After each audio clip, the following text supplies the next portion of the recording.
favor, abra a sua Bíblia na segunda carta do apóstolo Paulo a Timóteo, capítulo 2, versículos 1 e 2. Segunda carta de Paulo a Timóteo, capítulo 2, versículos 1 e 2. Deus tem uma palavra aos nossos corações essa noite, uma palavra que eu tenho certeza que vai mudar muito dos nossos padrões aqui hoje. A palavra que Deus colocou no meu coração para nós pensarmos essa noite é por uma ressignificação do discipulado. Amém? É termos coragem de ressignificar alguns dos nossos paradigmas, pedindo a Deus que nos auxilie na retomada de um discipulado bíblico genuíno, sem vícios, sem os perigos que a gente vê brotar todos os dias. Amém? Segunda carta de Paulo a Timóteo, capítulo 2. É bom ter em mente que provavelmente essas são as últimas palavras que Paulo escreve. Sua segunda carta a Timóteo já é o final da sua vida.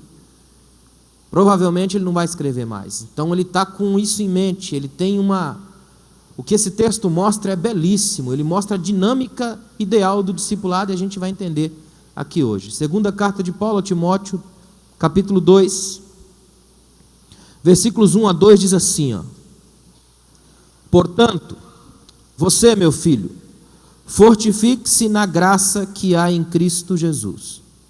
E as palavras que me ouviu dizer, na presença de muitas testemunhas, confias a homens fiéis, que sejam também capazes de ensinar a outros.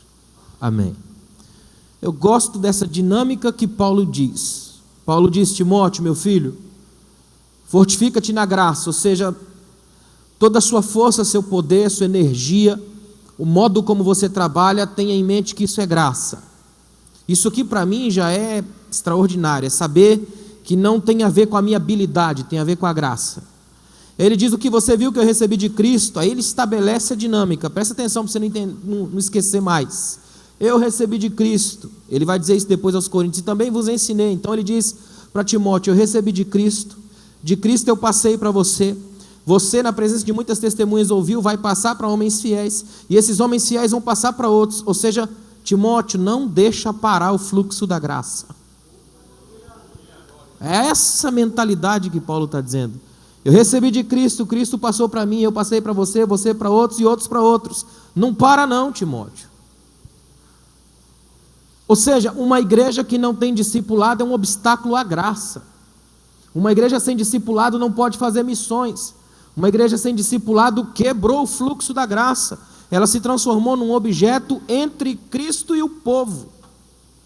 Imagina, uma igreja que se transforma em obstáculo do agir da graça. Não é estranho? O que eu quero ver com vocês aqui hoje é quebrar alguns dos paradigmas terríveis de um falso discipulado. Nós estamos vivendo hoje uma era dos fundamentos destruídos.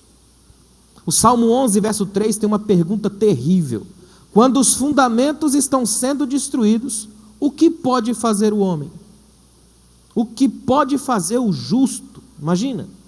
E nós vivemos hoje a era dos fundamentos destruídos. É um tempo marcado por suspeitas. E numa época tão carente de verdade, é bom que a gente nunca perca a identidade da igreja. O que é a igreja? A igreja é uma agência que capacita discípulos para transformarem o mundo.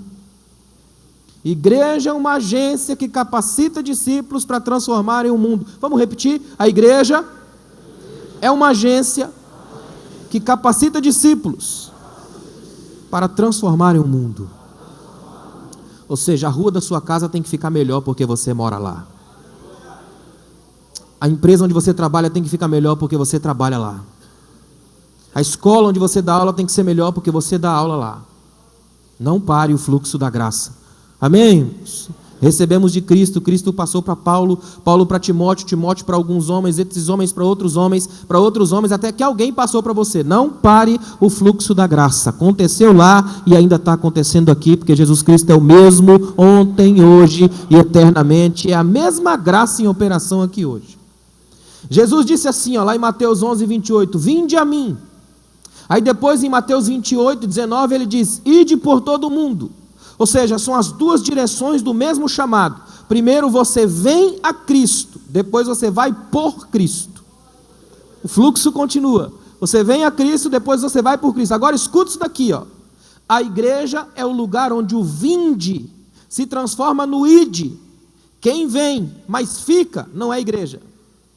Não consegue discipulado, não é discipulador. O movimento aqui dentro é, você vem a Cristo, porque Ele te chama. Como é que Ele diz? Vinde a mim todos os cansados, sobrecarregados, e eu vos aliviarei. Todo mundo aqui hoje já teve nessa configuração, do quebrado, destruído, arrebentado pela vida, oprimido, é ou não é? Ou alguém aqui entrou e falou, Senhor, o Senhor precisa de mim porque eu sou bom. Todo mundo que pisou nessa igreja aqui chegou destruído. Vinde a mim, então você vem. Aí quando chega aqui é recebido, restaurado, curado, transformado, discipulado, vira discipulador para ir. Então quem vem mais fica não é igreja. Para o fluxo da graça. No vinde, entre o vinde e o ide, tem o aprendei de mim. E é isso que a gente está fazendo aqui. Estamos inseridos nessa mecânica, nesse processo. Está dando para entender? Eu quero que você entenda isso aqui, É preciso compreender a dinâmica do verdadeiro discipulado. É desintoxicá-lo do que eu chamo de discipulado de absorção. A síndrome do mar morto, tudo que cai morre. Há igrejas onde só existe uma espiritualidade de absorção. As pessoas entram, são absorvidas e morrem ali. Não conseguem mais discipular, criar, crescer. Não há vamos dizer, um movimento na igreja desse fluxo interminável da graça. Há um chegar, ficar e deformado morrer. Quando isso acontece, a gente destrói o padrão original bíblico. É preciso compreender que esse fluxo que Paulo mostrou do discipulado é contínuo. Porque nós recebemos de Cristo, e a Bíblia diz que Ele não mudou, então Ele continua fazendo isso. E Ele continua capacitando homens e mulheres para entenderem que esse fluxo da graça não pode parar. Nunca se esqueça que discipulado é permitir o fluir da graça que Deus deu um dia para nós o tempo todo. Aliás, é bom deixar bem claro, escuta bem o que eu vou dizer, discipulado não é um veículo de evangelização, discipulado é um veículo de maturação, formação dos discípulos. Tem gente que acha que discipulado é para encher a igreja, então é evangelização, não é, é maturação, é trabalhar esse discípulo que chegou, é o educar para que do vinde ele possa se transferir ao ide. Ou seja, a transformação dos bebês espirituais de 1 Coríntios 13, que Paulo fala, quando eu era menino, fazia coisa de menino. Então cheguei a ser homem, deixei para trás as coisas de menino. Você pega o bebezinho assim, começando a andar, a caminhar, e fala papai, você fala que maravilha, que bonitinho, falou papai.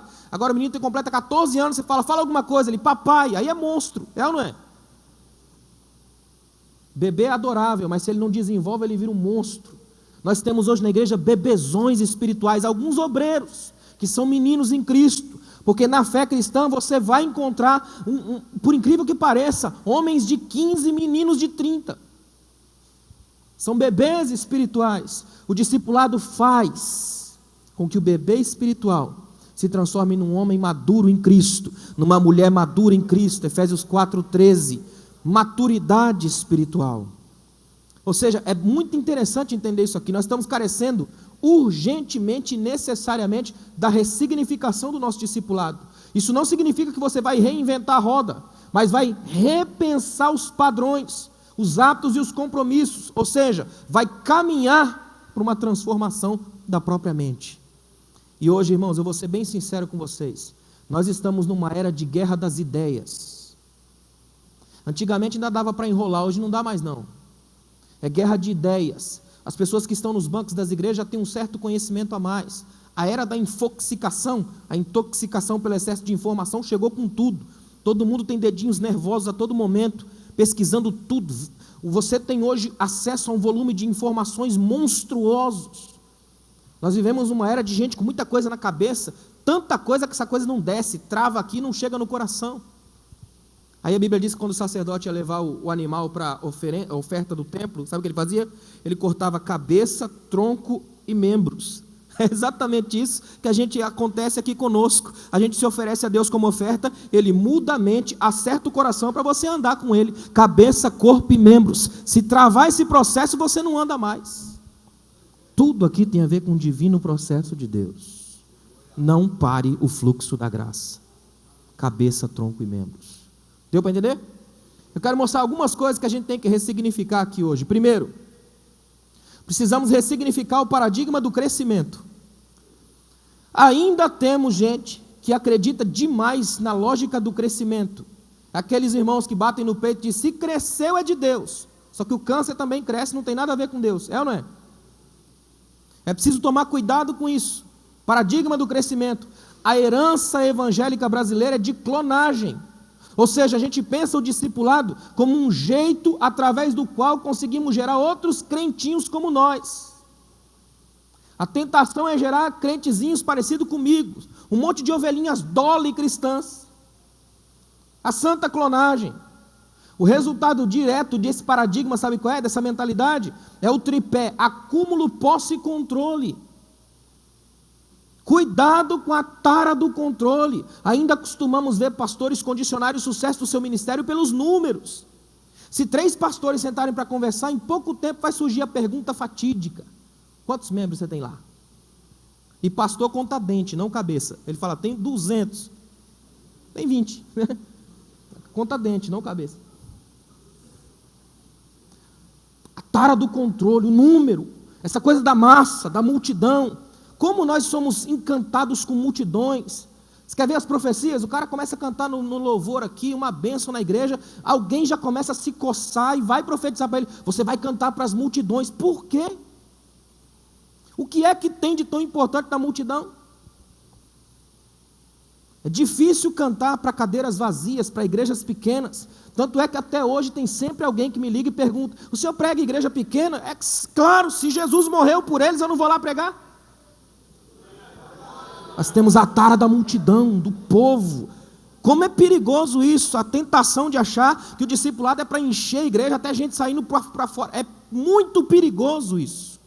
E Deus quer quebrar isso da gente aqui hoje. O que importa para Deus não é encher esse templo de gente, é Ele encher você. O fluxo da graça permanecer em você, na sua vida, na sua história. Eu preciso fazer uma pergunta muito séria. De que adianta a gente crescer, mas continuar irrelevante? De que adianta a gente ter 200 crentes na escola e a escola não muda? O que adianta você ter 40 igrejas numa rua, mas a zona e a boca de fumo continuam a mesma? É sal que não arde. Que diferença faz? Aliás, cuidado para não cometer o pecado da numerolatria. O número, ao invés de revelar o nosso sucesso, pode ser exatamente o oposto. Pode ser a causa do nosso fracasso. A doença em permanecer gigante. Nosso parâmetro de fé não é o número, são os frutos, a nossa relevância na cidade. Deus não quer que essa igreja seja uma igreja na cidade, quer que ela seja a igreja da cidade. Deus não chamou você para ser um pastor no bairro, mas ser o pastor do bairro, das pessoas, da rua, das casas, dos bairros. Quando o discipulado é escravo do número, ele gera uma igreja preguiçosa, acostumada à eficiência dos métodos, que dão certo, mas não são certo. Uma igreja que procura a via fácil dos milagreiros, das propagandas e dos êxtases. É a igreja que bota aqueles cartazes imensos, faz um monte de coisa que é para ver se enche de gente. Igreja que acostuma pegar as pessoas pela via da mágica, gato e rato, fazendo aquelas arapucas divinas. Por que os caras procuram o milagre? Porque o milagre não dá trabalho, já notou isso? Por exemplo, o cara passa a vida inteira bebendo, aí se arrebenta de cirrose, aí vem procurar o milagre que é para limpar a coisa, porque dá muito trabalho viver uma vida inteira sem beber, é ou não é? É mais fácil procurar o milagre no final da vida. Nós vivemos numa geração que procura o milagre porque é fácil. Eu venho aqui, pego um milagre na prateleira divina, porque eu confundo a igreja com o mercado, e o pastor com o pregador, que é uma espécie de Silvio Santos da fé. É fácil manter esse sistema funcionando, um sistema de facilidade, que não cobra nada de ninguém, que você entra, senta, cultua e volta para casa, sem ter qualquer intenção de fazer diferença no mundo, sem transformar a cidade, sem se sentir alvo de nada, é só chegar, sentar, dar a sua oferta e vazar, só isso. Discipulado de absorção, mas o da igreja é diferente. O da igreja genuína, igreja que tem compromisso com Deus, é outra história. Ela não vem aqui para participar de um movimento, de um entretenimento ou de um espetáculo. Ela vem aqui para adorar, para ser transformado, para transformar, para não deixar parar o fluxo da graça. Ela sabe que está em continuidade com isso, faz parte do processo. Uma igreja preguiçosa fica refém do entretenimento. Elas buscam isso porque é mais fácil. Aliás, tem muita gente que não gosta do discipulado porque o discipulado às vezes implica em frustração. Você investe tempo e o indivíduo não vem. Ou pior, quando você acha que está pronto, ele cai. Então é mais fácil o milagre, porque o milagre formata todo mundo alcançado pelo êxtase, os olhinhos brilhando. Está dando para entender? O que Deus procura de nós não é o tamanho, é o quanto a gente tem de profundidade na graça. Nós temos hoje uma igreja que tem 5.000 quilômetros de extensão, mas ela tem 5 centímetros de profundidade. E o pior é que tem gente naufragando nas águas rasas, morrendo afogado em piscina. Nem tudo que cresce é bom. E nós não estamos precisando de numerofobia, nem de numerolatria. O que a gente precisa, o mais rápido possível, é de um equilíbrio para aprender a crescer sem inchar, a ser grande, não o gigantismo. E de uma vez por todas, entender que cada pessoa que passar pela minha vida também vai levar o fluxo da graça. Eu sou discípulo de Cristo porque Ele passou para mim, eu passei para você, você passou para o outro. E essa santa epidemia atingiu todo mundo e ninguém saiu igual quando passou por mim. Não permita que ninguém saia igual quando passar pela sua vida. Amém? É preciso ressignificar isso o mais rápido possível, para que a gente não crie cada vez mais essa tendência perigosa do movimento, do elefante branco, perigoso demais. Vocês já notaram que nos últimos anos, cada vez mais as igrejas estão competindo pelo espaço, pelo tamanho. O cara vai lá e faz um congresso, o outro vai lá e faz outro maior, só para mostrar que foi maior. A eterna doença dos discípulos, quem de nós é o maior? Meu templo é o maior, a renda da minha igreja é a maior, eu tenho os maiores diáconos, os pretorianos da casa de César. Só que o compromisso de Jesus sempre foi com os menores, o compromisso de Jesus sempre foi com os pequenos. Uma das grandes lições que eu aprendi na minha vida, eu estava no primeiro ano, em 1997, em Pindamonhangaba, no primeiro ano, e um dos professores passou uma lista de livros para comprar. E eu mandei para o meu pastor, que era o que me bancava no seminário, falei, pastor, tem um monte de livro aí para comprar, eu não tenho R$1, não tenho onde cair morto. E, aliás, se eu estou de pé aqui hoje é só pela graça, que eu tinha tudo para dar errado. Mandei a carta para ele e falei assim, ora aí para, quem sabe um desses empresários que tem na igreja aí, resolve abençoar, né, os livros. Aí ele mandou uma carta para mim dizendo assim, meu filho, você está no seminário para aprender, mas eu vou tomar agora a iniciativa de te ensinar uma lição. E ele escreveu, no reino de Deus, dificilmente ele usa esses grandes empresários, mas ele usa muito viúva, corvo. Esses aí ele usa direto, pode ficar tranquilo que ele vai chegar e vai usar alguém dos pequenos que você nem nota, porque Deus não é um Deus que se encanta pela massa, Deus trabalha com o indivíduo pequeno que você é, que é discípulo dele, que chega perto dele, que não para o fluxo da graça. Segundo paradigma que a gente tem que quebrar e com muita força, é o paradigma da técnica. É preciso ressignificar o discipulado da técnica. Sempre que a gente pensa em discipulado, vem à mente a questão da técnica. O jeito de fazer, o modus operandi, a revistinha, o como. Jerusalém ou Jerizinho? Já viu? Quando a gente vai falar de discipulado, em muitas igrejas tem muito isso. Como é que faz? Como é que você consegue? 5 passos para a igreja detonar. 7 coisas que você faz que flui, não é? Como é que faz? Como é que funciona esse movimento? Qual que é? Como é que a gente consegue? Os americanos são especialistas nisso. Eles são os novos gregos, departamentalizam tudo. É impressionante, eles conseguem ver um monte de coisas. E vão passando para a gente vai com aquela tentação assim, se eu fizer desse jeitinho dá certo, um GPS divino, que não tem, que Jesus não deixou escrito. Eu gosto tanto disso. A única coisa que ele escreveu no chão, deu tempo de apagar antes da gente ler. Não é bom? Eu gosto de um Jesus que a gente não domina, não controla, não marca, não põe tempo, não põe limite. Ele é clandestino, irritantemente leve, some. Quando você pega, ele desapareceu. E quando você pensa que ele está chegando, ele já está saindo. É completamente livre, irritantemente soberano. Ninguém segura ele. Discipulado não é fazer, é ser. Ou seja, para você fazer um discípulo, você tem que ser um. Não tem como, é antinatural você fazer o que não é. Aí Jesus disse que nós somos sal e luz, duas metáforas extraordinárias da nossa identidade. Ou seja, ele disse que nós somos ao mesmo tempo sabor e calor, preservação, mas também direção. Nós somos sede e sentido. Ou seja, se nós não somos sal, o mundo não arde mais, o mundo apodrece. Agora, se nós já não somos luz, somos parte da mesma comunidade do absurdo que o mundo se tornou. Uma frase antiga dos puritanos dizia que se a luz que há em ti se apagar, as pessoas ao teu lado vão morrer de frio e no escuro, porque a luz que você é, além de brilhar, também dá calor. Então, se você estiver aceso, você, além de iluminar, ainda aquece quem está perto, mas quando você se apaga, eles morrem no escuro. Sal e luz, duas realidades que só existem enquanto se gastam. É simples assim. Os escritores antigos chegavam a dizer que é melhor você acender uma vela do que amaldiçoar a escuridão. A luz, o sal, é que a gente vive no século das luzes. A gente não faz, para nós não faz tanta diferença. Quantas lâmpadas nós temos aqui agora? Nós só ficamos desesperados quando elas apagam. E hoje, quando cai a luz, o desespero é elevado à 10ª potência. Não porque a gente está no escuro, mas porque não dá para carregar celular. Não é? A nova dependência, o novo Deus. Se nós já tínhamos medo das trevas, imagina agora. Por incrível que pareça, a gente confunde ser com fazer. Aí a gente acha que quem é o discípulo ou o discipulador da igreja é o que tem a última técnica, o que faz o esquema funcionar. E eu vou mostrar para você na Bíblia que não é bem assim não. A Bíblia conta a história de um indivíduo chamado Uzá. Sabe quem é Uzá? Filho de sacerdote. Alguém que sabia como se levava a arca, no ombro de homens. Só que ele resolve fazer sem ser. Ele é o cara da técnica, o cara antenado, que estava por dentro das últimas inovações.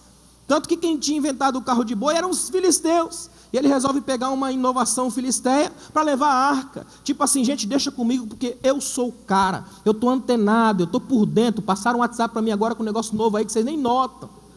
Vou falar com os caras, vou fazer um negócio, vocês vão ver só. Eu vou bombar, vamos fazer o dia, vai ser fantástico. Pega uns bois lá, um carro de boi novinho, todo mundo olhando, o que é isso aí? Isso aí foi inventado por uns caras aí e tal, não vou falar quem é, mas foi inventado. Aí você vem com a arca, o símbolo da presença de Deus, bota no carro de boi, e usava andando na frente com aquele sentimento assim, ó, eu falei que eu sou bom, eu consigo fazer. Vocês estão aqui há quantos anos carregando a arca com esse jeito tosco, com um negócio enfiado num varal, andando com esse... Não dá. Agora olha para mim, sinceramente, seja sincero, não é muito mais rápido, até seguro e mais interessante você levar a arca num carro de boi do que no ombro de 4 homens, é ou não é? Só que é impessoal, e Deus não usa coisas, Deus usa gente. Deus não usa sistema nem esquema, Deus usa gente. Quando Uzá resolveu deixar Deus carregado na arca, no carro de boi, ele pensou o seguinte: eu agora sou responsável pelo novo movimento, por essa coisa nova, a inovação. Só que ele não contava com a ideia do problema do boi tropeçar. No que a arca vai cair, a mentalidade, o raciocínio dele é um só: Deus vai cair, está na arca. Mas eu vou segurar. Eu vou ser o homem que impediu Deus de cair. Está tudo errado, irmão. Morre na hora. Interessante é que Israel não para, não chora, Davi vai a dançar. Por isso que Deus gosta de Davi, irmão. Davi é um indivíduo que ele se recusa a deixar Deus guardado numa caixa. Davi é um indivíduo que é capaz de coisas absurdas, monstruosas e de um arrependimento tão tremendo, porque para Davi não é o fazer-se servo, é ser amado de Deus. Se a gente guardar isso na cabeça, que discipulado não tem a ver com manipulações técnicas, mas com a essência do ser, a gente sai daqui completamente transformados essa noite. Ser. Aliás, discipulado é convivência, relacionamento. Não tem a ver com técnica, com as mandingas que a gente cria para diluir o evangelho e torná-lo digerível para uma sociedade líquida, instantânea. Tem gente transformando a Bíblia numa espécie de analgésico para o indivíduo suportar a dor de uma vida vazia. A gente que fala assim, não dá para pregar certas mensagens na igreja hoje, porque o povo é mais, né, você tem que dar aquela papa, aquele mingau. E aí você mata a ovelha, porque a ovelha come pasto verdejante, não mingau. Como é difícil quando a gente começa a querer transformar o evangelho numa coisa que ele não é. Aí surgem os evangelásticos, gente esticando um monte de estatística para dar a sensação de encher a igreja. Teve um pregador que eu estava olhando esses dias, um grande pregador, que ele se gabava das técnicas dele de encher a igreja, de ganhar um monte de gente. Ele tinha várias coisas e um dia ele foi orar e no meio da oração ele disse que Jesus falou com ele assim, ó, eu conheço o seu ministério. Você quer conhecer o meu? Você já apresentou o seu ministério para Jesus e ele já te mostrou o dele? O dele é bem melhor que o nosso. O dele não tem técnica, inovação, mas tem raiz, essência, graça. É o fluxo contínuo. Eu recebi de Cristo, ele passou para mim, eu passei para você. E do jeito que está passando de mim para o outro e até acabar. E não vai acabar nunca. Então vamos o tempo todo passando de um para o outro. E a glória de Deus desse jeito vai fluindo. Não é a técnica, é o ser, é a essência. O discipulado de Jesus é muito interessante, que também deve ser o nosso.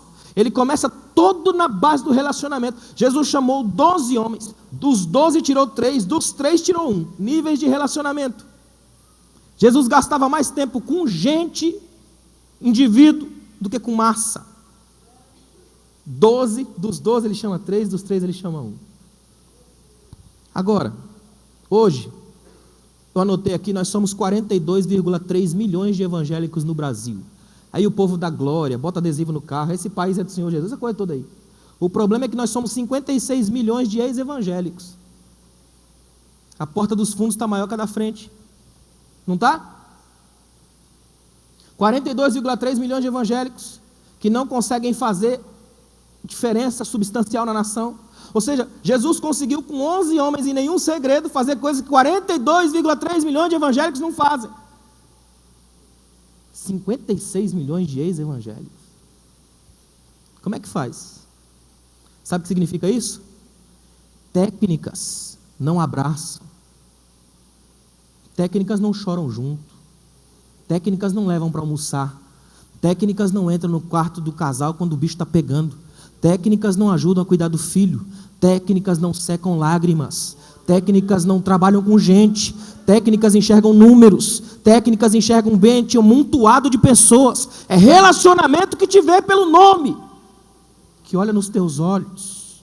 Uma coisa linda da Bíblia é que o Deus que nós servimos é um Deus de relações. Quando ele vai se auto-revelar a Moisés, olha o que ele fala: eu sou o Deus dos teus pais. É o único Deus da história que se apresenta mostrando um currículo. Moisés, eu conheço você na Gênese. Antes de você imaginar e sonhar, eu já conhecia seu avô, tataravô, bisavô. Eu estou te acompanhando na raiz da história. Eu sei quem você é. Não é um susto para mim, eu te conheço.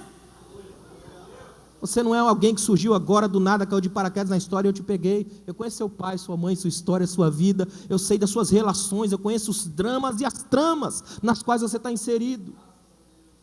Como é bom a gente entender isso, voltar às santas relações.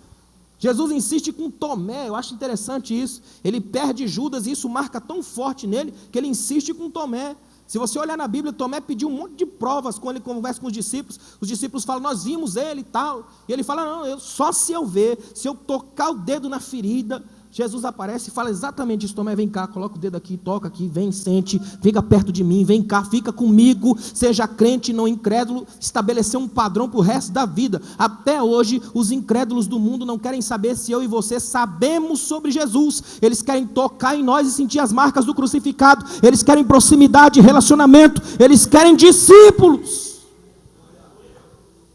não querem mágicos técnicos que sabem fazer. Aliás, esse negócio de saber é um negócio muito relativo. Hoje, quanto mais eu leio, me perdoem o termo, mas quanto mais eu leio, mais idiota eu me sinto. A sensação que eu tenho é que a gente lê, vai descobrir que a coisa é simples. Você dá uma volta ao mundo para descobrir que o começo é no seu quarto. Não é à toa que os escritores antigos diziam que a viagem não consiste em você conhecer novos lugares, mas em abrir para novos olhares. Adão e Eva estavam tranquilos, quando o pecado entrou, sujou o olhar, o paraíso embaçou. Tem a ver com os olhos. Quando você aprende isso, fica tudo mais simples. É fugir da tentação de ser o cara da técnica, usar da igreja, ninguém usa Deus. Mas se a gente sair daqui com a certeza de que nós somos apenas mecanismo, parte do mecanismo, e esse mecanismo é um mecanismo de relação, e essa relação tem a ver com o fluxo da graça, que não para nunca, que passa por mim e atinge outras vidas. Isso é revolucionário, é simples, é profundo, é direto, é prático e é de Deus. Terceira coisa que a gente tem que ressignificar: primeiro, o paradigma do crescimento; segundo, da técnica; e o terceiro é o paradigma do comportamento. Eu vou dizer uma frase agora que eu sei que vai te assustar, mas eu preciso dizer: o mundo está ruim porque tem uma igreja ruim. Tudo que você vê de ruim, de complicado está acontecendo na nação, tem a ver com a gente. Com uma igreja que não tem agido nas estruturas da sociedade. Quer ver? Se nós tivermos cada vez mais advogados cristãos honestos verdadeiramente, que se recusam a fazer o jogo sujo da advocacia, se nós tivermos médicos cada vez mais cristãos honestos, verdadeiros, que não fazem parte das máfias de medicinas que existem hoje, se nós tivermos políticos honestos, cristãos abençoados, que a gente vota e sabe que é crente, nós já teríamos mudado esse país há muito tempo. É verdade ou não é? Graças a Deus que nos últimos anos, Deus tem levantado alguns homens da política, das nossas igrejas, que tem sido uma bênção. Quer ver? Eu tenho um amigo que é deputado estadual em São Paulo, Carlos Bezerra, acho que o senhor conhece. Faz um trabalho extraordinário na questão do trabalho escravo. Um homem fantástico. Mas sabe qual é o problema? O cheiro de lá é tão sujo que você não consegue sentir o aroma de Cristo. Porque alguns dos nossos, movidos pelos mecanismos da ambição, chegam lá e se sujam. É o nosso comportamento que vai definir se o que fazemos no mundo faz diferença ou não. Não basta estar sentado no templo, achando que porque está no templo já é discípulo. Não existe discipulado da osmose. Discipulado não é contagioso, é você quem se envolve, vai trabalhando, vai fazendo, vai se tornando discipulador, vai deixando a glória de Deus fluir em você, o fluxo da graça não para, e onde você chega, a bênção de Deus chega junto, porque você está instaurando a cultura do reino. Nosso problema é que nós somos uma geração do exibicionismo, uma geração estética, performática, alucinante, uma geração que cultiva números e façanhas, mas que agoniza quando o assunto é o ser, a essência. Nós somos uma igreja sensorial, os nossos cultos são sensitivos demais, gerador de sensações, de ilusões, de arrepios. Sentiu aí, varão? Você fala assim, sei lá, senti. Não, não é? Para não ficar feio, você fala, senti, arrepiei aqui. Você já viu que cada vez mais agora está se tornando uma igreja de interatividades falsas? Vira para o irmão agora, repete para ele, fala para ele. E começa... Deixa eu te mostrar como é que vira uma espécie de fingimento total. Quer ver? Eu, como pregador, falo, vira para o seu irmão e fala uma coisa. Aí você vira para ele, não fala, você só dá um sorrisinho pálido. E ele te devolve com um sorrisinho mais amarelo ainda. É ou não é? Aí você finge que falou, o outro finge que ouviu, os dois olham para mim e fingem que obedeceram. E eu finjo que vocês falaram. Todo mundo unido no fingimento da fé. Olha que legal. Era para ser verdade, né? Mas virou uma coisa fabricada, técnica, só para a gente sentir que está vivo. Aí a gente fala, não é porque isso é didático, é para fazer a massa. Irmão, se a vida de Cristo estiver em você, pode mexer, você pode fazer cócega no morto que ele não levanta. Ele está morto. Mas se tem vida de Cristo em você, eu não preciso pedir. Você adora, você glorifica, você chora, você vira discípulo, você é discipulador, você é livre, porque se a graça está em você, você é vivo. E os nossos cultos são tão bons nisso, que nós estamos nos tornando uma igreja de mestres de cerimônia. Não é? Estamos nos tornando uma igreja de mestres de cerimônias. Nossos cultos são tão gostosos, tão perfeitos, que a gente sai da igreja com a sensação de ser ótimos crentes. Os nossos cultos geram isso em nós. A gente sai da igreja e fala, rapaz, nosso culto foi demais. A gente é tudo discípulo de Jesus mesmo, nós somos bons. Você já viu igreja que é proibido de ser triste? Você chega aqui e você é obrigado a sorrir para o irmão? E aqui que é o lugar da tristeza sagrada. Aqui que você tem que chegar com as piores feridas. Aqui tem médico dos médicos. A melhor coisa para oferecer são as feridas. Aqui que você pode ser triste. É ou não é? Mas o povo chega com aquela coisa. Aqui você tem que sorrir, varão. Decreta, determina. Sente alguma coisa, pelo amor de Deus. Senão quem fica ruim sou eu. É ou não é? Não é um negócio esquisito? E eu estou cansado disso.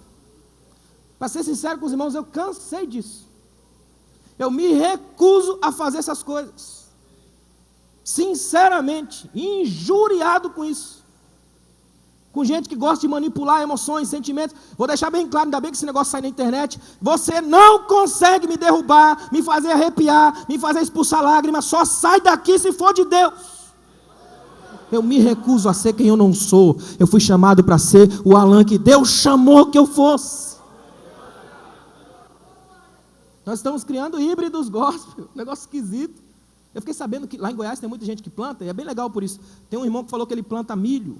Presta atenção nisso aqui, ó. Aí os cientistas juntaram as melhores características das melhores espécies de milho e fizeram um milho de laboratório, chamado milho híbrido. Você planta, nasce em espigas extraordinárias. O problema é que é só uma vez. Você colhe lá, é linda, gostoso, cheiro fantástico. Aí eu falei, o que acontece se você plantar ela de novo? Eles são estéreis. E as que nascem não conseguem reproduzir as qualidades, mas os defeitos das outras. O que tem de crente híbrido nas igrejas? Todo torto, defeituoso, repetindo vícios, um monte de coisa que traz na bagagem. Hoje aqui é dia da gente liberar isso tudo, jogar tudo fora e sair daqui livre com uma certeza. Eu sou discípulo de Jesus, eu faço o que Ele faz, ando por onde Ele anda, eu vivo com Ele, o fluxo da graça passa por mim. O problema com esse paradigma é que quando os nossos cultos são sensitivos, epidérmicos, só passam pela pele, são mágicos, fazem a gente perder a conexão com a realidade. Aliás, é preciso lembrar que nós, como igreja, como eu falei agora há pouco, Jesus chamou a gente para ser o sal da terra, não o docinho do mundo. É ou não é? Quem foi que disse que a igreja é uma vitrine?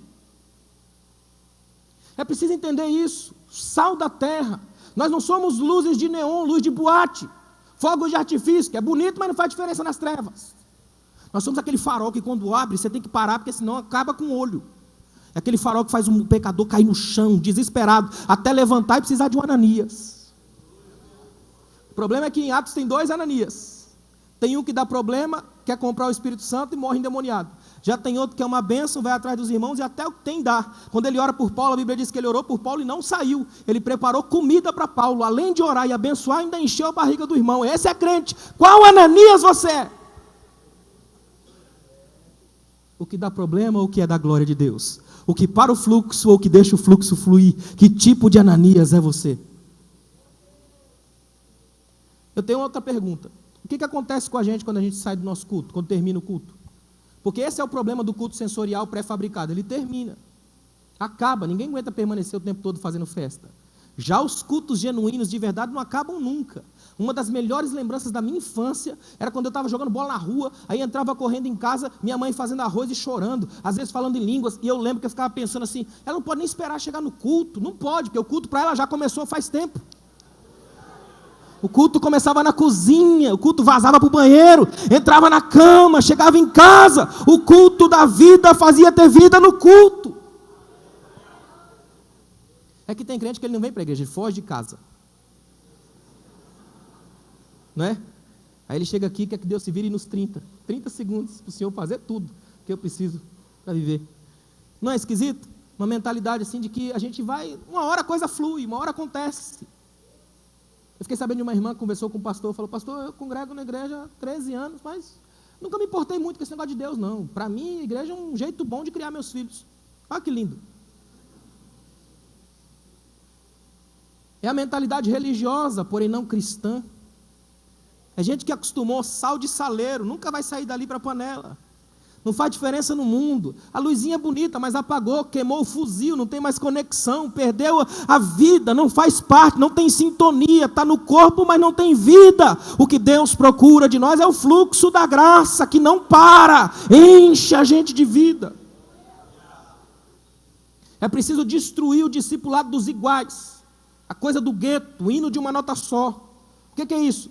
É vencer a tentação de fazer todo mundo parecido comigo. A nova idolatria, eu e eu. Quando eu faço isso, eu tenho a tentação de que o meu culto seja tão perfeito que todo mundo parece comigo. Aquela lógica assim, todo mundo tem que adorar comigo. É que nem eu vejo às vezes em algumas igrejas, na hora do louvor, né? O pessoal fala assim, agora fica de pé. Você é livre. Quer dizer que se eu ficar sentado, eu não sou livre. É ou não é? Liberdade significa eu transgredir a sua regra, só isso. Agora, que interessante, a gente quer que todo mundo seja parecido com a gente, nosso movimento. Aí Jesus pega lá em Marcos capítulo 3, tem uma cena linda. É sábado, dia sagrado do judeu, e é sinagoga, lugar sagrado do judeu. Aí Jesus chega. Quando Jesus chega, só Jesus nota o homem. O culto está funcionando, os caras estão lendo a Torá, a lei, toda aquela coisa, aquela pompa, a veste, tudo funcionando, culto perfeito. Aí Jesus vai nos ocultos do culto. Jesus vê um homem que tem a mão ressequida, a mão mirrada. E numa sociedade agrária, um homem com a mão ressequida é um peso social, é um problema. Não vai poder trabalhar, é um condenado ao Bolsa Família, o resto da vida, assistencialismo. Só Jesus vê o homem. E a primeira coisa que Jesus faz é linda demais. Jesus não chega lá, olha para ele e fala, quer ser curado? Vamos fazer um esquema nós dois aqui para funcionar, pegar fogo na sinagoga. Não, olha o que Jesus faz. Jesus chega, antes de curar, chama o homem para o meio. Vem para o meio. Tira o homem da marginalidade do culto. Se vocês querem um culto perfeito, eu vou mostrar para vocês o que existe nas entrelinhas. Aí puxa o homem da mão feia bem na frente, bota no meio, que é para curar o homem dos outros, dos seguidores e não discípulos. Aí manda estender a mão e a mão fica normal. Agora sim você parece com todo mundo, porque agora você está no centro. Só Deus para enxergar a cura no meio das pessoas mais desprezíveis. Nosso culto não tem a ver com técnica, com formatações que a gente faz, as configurações dos perfeitos, tem a ver com o coração dos discípulos, que estão cada vez mais parecidos com Jesus. Aliás, abafar os sinais da diversidade em nome de uma suposta unidade é só medo disfarçado de cuidado. É gente que tem medo que alguém cresça. Eu estava olhando esses dias na Bíblia, tem uma cena lá que é forte demais. A Bíblia diz que um pastor tinha 100 ovelhas, e o texto bíblico diz que uma das ovelhas saiu do rebanho. Provavelmente foi a ovelha mais inteligente que já pintou na história. E eu fiz uma pesquisa profunda sobre a ovelha, já preguei aqui sobre isso. A ovelha tem uma coisa interessante nela, ela não tem senso de direção, não é extremamente inteligente, dos bichos da selva, não é inteligente. Ou seja, essa ovelha era genial, a gênio do rebanho. A única que olhou para fora e pensou assim, é possível sair. Ousou aventurar-se, habilidosa o suficiente para sair do pastor e sair sozinho, imagina. E o pastor fecha o rebanho e deixa 99 para ir atrás da habilidosa que se perdeu. Já tem pastor nosso que se a habilidosa sair, ele glorifica a Deus. Graças a Deus, eu corro o risco de um habilidoso estar perto de mim. Mata o talento com medo de perder o lugar. É por isso que a Bíblia tem a relação pastor-ovelha e não líder e liderado. Não é líder e liderado, é pastor e ovelha, porque líder e liderado é uma relação que pode se inverter. O liderado pode crescer e se tornar líder do antigo líder. Já pastor e ovelha não muda nunca, porque ovelha é sempre ovelha, pastor é sempre pastor. A natureza não inverte nunca, ela vai ser sempre ovelha e não vai tomar lugar de ninguém. Discipulado trabalha nessa lógica, é tão tremendo isso. Sabe o que é a igreja? É uma espécie de santa confusão. A igreja é plural, ela é diversa, ela é universal, ela é o lugar da celebração das diferenças, ela é corpo, e o corpo é formado pelo equilíbrio de todas as diferentes partes, o que significa que ninguém aqui é mais importante do que ninguém, todo mundo unido no mesmo propósito do corpo, cuja cabeça é Cristo, e o Espírito Santo é o sistema nervoso central. É nosso comportamento que vai dizer como está a saúde do nosso discipulado. Escuta isso aqui, nós não estamos formando evangélicos em série, com data de validade e manual de instrução, nós estamos trabalhando para que o caráter de Cristo seja gerado em nós, ou seja, discipulado não é sentimento, eu senti que vou discipular você, discipulado é comportamento, compromisso, é na escola, na empresa, na cozinha de casa, no trânsito, na cama, na ambiência familiar, é quem nós somos e não apenas as coisas que a gente faz. É preciso ressignificar, irmãos. E o Gene Peterson fez uma pergunta. Desde que eu li essa pergunta, isso mexeu demais comigo. Numa reunião de obreiros gigantes nos Estados Unidos, olha a pergunta que ele fez, só tinha obreiros. Consistirá o trabalho pastoral hoje em convencer as pessoas de que as flores de plástico do púlpito têm vida? Imagina. Ou seja, será que o que nós estamos fazendo é apenas mostrar para o povo que as nossas opiniões são mais legais, que o nosso jeito de fazer é o mais certo? Vou deixar bem claro para os irmãos, que é para ninguém esquecer: nós não fomos chamados para inovar, mas para renovar. O nosso Deus não trabalha com inovação, trabalha com renovação, porque onde Ele chega não fica nada velho, tudo faz novo, tudo se renova. É a graça que eu recebi de Cristo e que passou para você, Timóteo, você passou para homens idôneos e eles passaram para outros e chegaram até nós aqui hoje, porque o fluxo da graça nunca parou. É por isso que você está vivo aqui hoje, porque alguém ousou ser canal da graça de Deus até você. A graça não para, ela se estabelece na história. Fica de pé, por favor.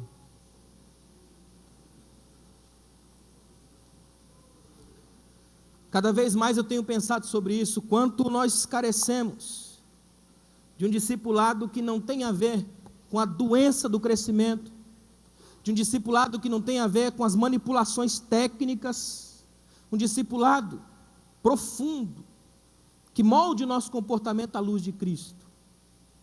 Quando isso acontecer com a igreja brasileira, vai acontecer um avivamento poderoso na história da nação.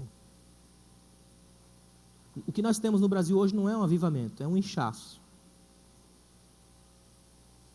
Por incrível que pareça, e eu posso falar dessa igreja brasileira, porque a minha vida hoje é viajar por esse país aí, como diz o hino do irmão lá, né?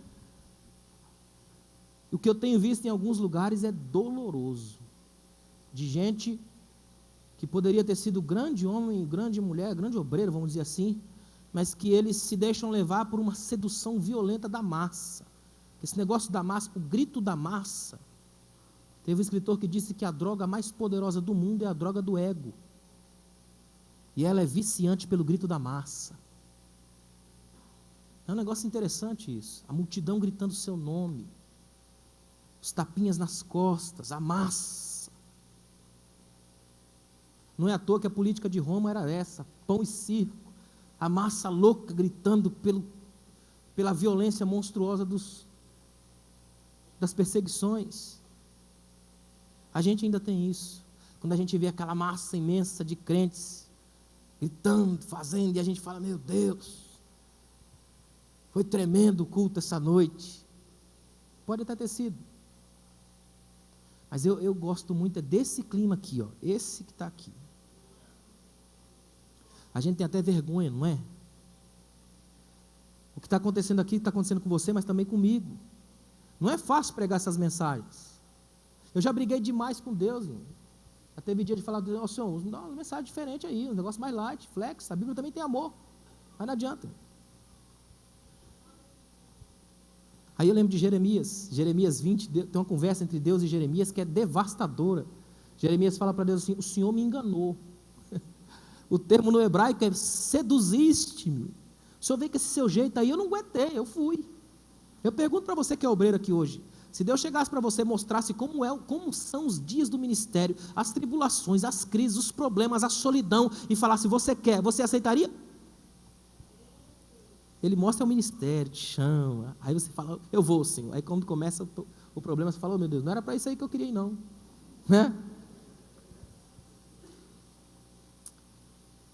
Mas não tem. Jeremias fala assim: se eu segurar a palavra, ela queima dentro de mim e eu tenho que falar. Não deixe parar o fluxo da graça. Eu queria que você abraçasse o irmão do seu lado aí, juntos. O fluxo da graça. Deixa fluir o fluxo da graça de Deus essa noite. O que eu recebi de Cristo, eu passei para você, Timóteo. Timóteo passou para homens fiéis. Alguém passou para você. E agora você, junto com esse irmão aí, não pode deixar parar de jeito nenhum. O fluxo da graça tem que fluir, tem que continuar, tem que passar até você, tem que atingir vidas. O fluxo da graça não pode parar em você. Eterno Deus, não deixa, Pai, que nós sejamos a geração que vai estancar a graça, a geração que para o fluir, mas que sejamos a geração do discipulado que transforma, o discipulado do relacionamento, o discipulado que faz o fluxo da graça crescer, atingir, tocar, brotar. Sara essa nação através de uma igreja curada, de uma igreja quebrantada, de uma igreja que revoluciona, de uma igreja que abraça, de uma igreja que transforma, de uma igreja que não se conforma ao mundo. Toca-nos essa noite, Deus. Queremos sair daqui espalhando o fluxo da graça.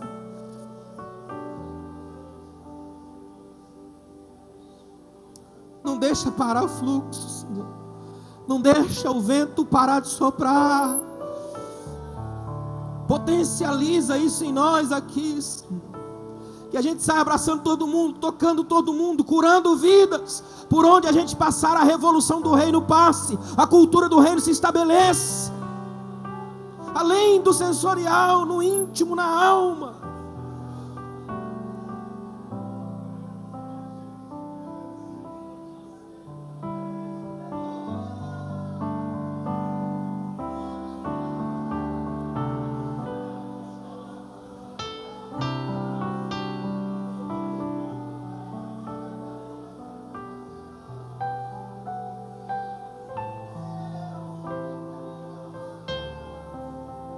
Toca-nos, Senhor.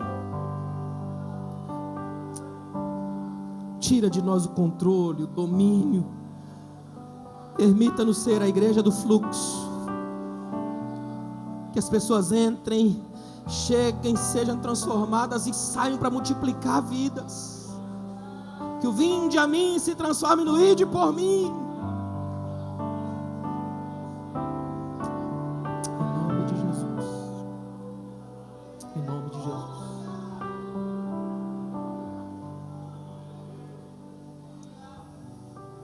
Você pode aplaudir ao Senhor Jesus.